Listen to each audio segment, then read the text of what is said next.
こんにちは。今日はパン屋で働く私の毎日の生活についてゆっくりお話ししたいと思います。私は駅の近くにある小さなパン屋で働いていて、毎朝たくさんのパンを焼いています。子供の頃からパン作りに興味があり、休日には母と一緒によく作っていました。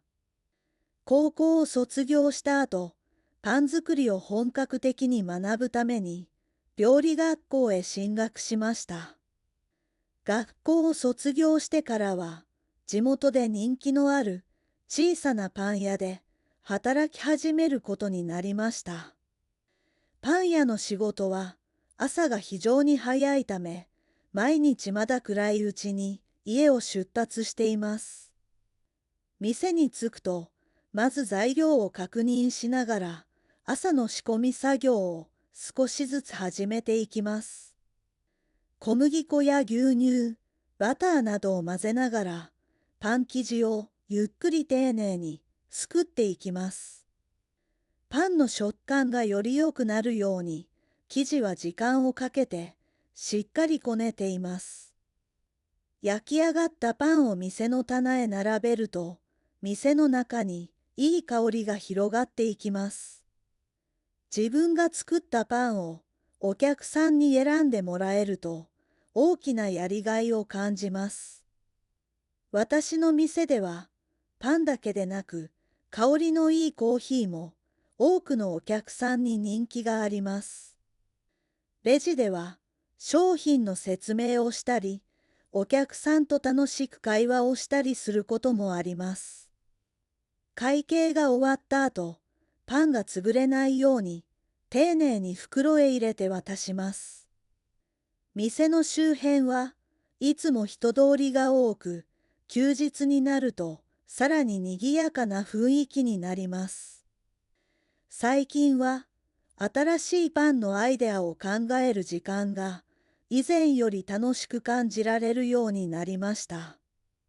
休みの日には他の有名なパン屋へ行き、味や店の雰囲気などを勉強しています。仕事の帰りにはスーパーへ寄って新しいパンに使えそうな材料を探しながらゆっくり見て回ります。家に帰ってからも本やインターネットを使ってパン作りについて勉強を続けています。朝が早い生活に慣れるまでは大変でしたが、今では規則正しい毎日を楽しんでいます。これからも多くのお客さんに喜んでもらえるようなパンを作り続けていきたいです。もう一度聞きます。次は繰り返してみましょう。私は駅の近くにある小さなパン屋で働いていて、毎朝たくさんのパンを焼いています。子供の頃からパン作りに興味があり、休日には母と一緒によく作っていました。高校を卒業した後、パン作りを本格的に学ぶために、料理学校へ進学しました。学校を卒業してからは、地元で人気のある小さなパン屋で働き始めることになりました。パン屋の仕事は朝が非常に早いため、毎日まだ暗いうちに家を出発しています。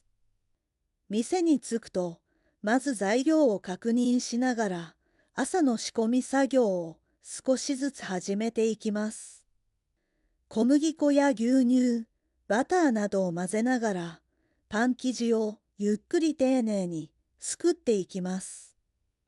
パンの食感がより良くなるように、生地は時間をかけてしっかりこねています。焼き上がったパンを店の棚へ並べると、店の中にいい香りが広がっていきます。自分が作ったパンをお客さんに選んでもらえると、大きなやりがいを感じます。私の店では、パンだけでなく、香りのいいコーヒーも多くのお客さんに人気があります。レジでは商品の説明をしたり、お客さんと楽しく会話をしたりすることもあります。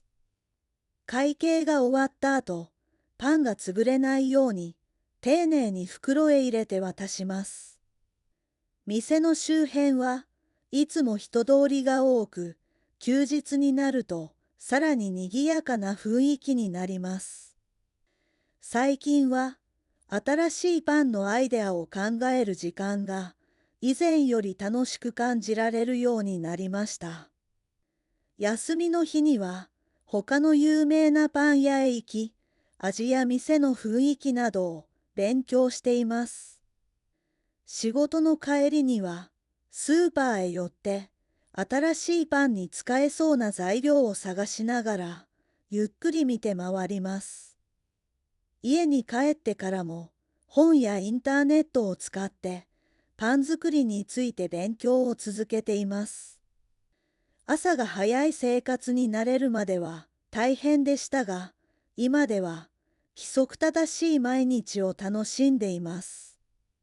これからも多くのお客さんに喜んでもらえるようなパンを作り続けていきたいです。